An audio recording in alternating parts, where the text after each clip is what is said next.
கார்த்திகை தீபம் என்று சொல்வார்கள். ஆக கார்த்திகை என்றால் மனிதனின் ஆறாவது அனைத்தும் தெரிந்து கொள்ளக்கூடிய நிலைகள்.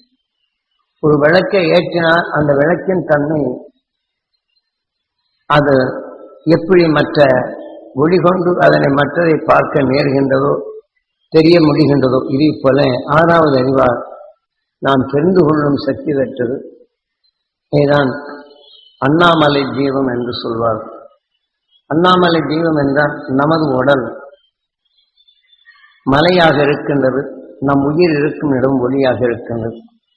ஆக இந்த சுடரின் ஒளியைப் போல உணர்வின் தன்மையை எல்லாவற்றும் ஒன்றாக்கும் உணர்வாக சுடராக மாற்றும் நினைப்படுத்தும் நாள்தான் இந்த ஜோதியின் தன்மைகள். காரணம், இதனை நாம் வீட்டு முச்சந்திலில் விளக்குகளை பழித்து வைப்போம். அதன் வழியில் நாம் ஏன் முகப்பில் விளக்கு வைக்கின்றோம்? எல்லா நாளும் அல்லாது அன்றைய தினம் முகப்பில் நமக்குள் ஒளி என்ற உணர்வை வைத்து இருள் என்ற அகற்றி மெய் என்ற உணர்வை நமக்குள் அறிந்துணர்ந்திடும் எது மெய் எது பொய் என்ற விளக்கின் நிலையில் நாம் காண முடிகின்றது. அதனால்தான் தீமைகள் புகாது அருள் என்ற உணர்வை நமக்குள் சேர்க்க வேண்டும் என்று நம் வாசலின் முகப்பில் வைப்பது நமது சாஸ்திர வழக்கங்களில் மனிதனை நினைப்படுத்தும் நிலை.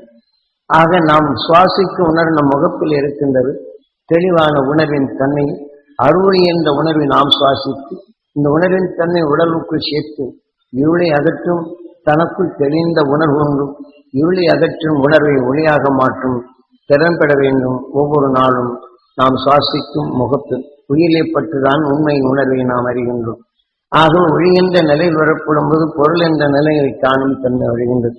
ஆகவேதான் இதை நினைப்படுத்தும் நாளாக அண்ணாமலையா அப்படின்னா நம்ம உணர்வின் தன்மை உச்சியிலிருந்து நம் உயிராக இருப்பு அந்த ஒளியின் தன்மையாக நம்மை இயக்குகிறான் என்று அண்ணாமலையான் என்று இந்த உடலின் சிவம் என்றாலும் சிவனின் ரூபத்தை காட்டு அண்ணாமலையான் என்ற நிலைகளை உலகன் உயிரின் இயக்கத்தால் இந்த உணர்வின் தன்மை இந்த உடலை இயக்குகின்றது.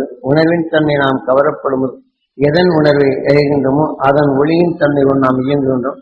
ஒளி என்ற உணர்கொண்டு கார்த்திகை என்ற ஆறாவது அறிவின் தன்மை கொண்டு தெளிந்த மனம் கொண்டு உயிரோடு ஒன்றும் போது ஒளியின் உணர்வாக நம் உடலில் ஒளியாகின்றது, நம் சொல்லிலும் ஒளியாகின்றது, செயலும் ஒளியாகின்றது. இதனை நினைப்படுத்தும் நாள்தான் அண்ணாமலையான்.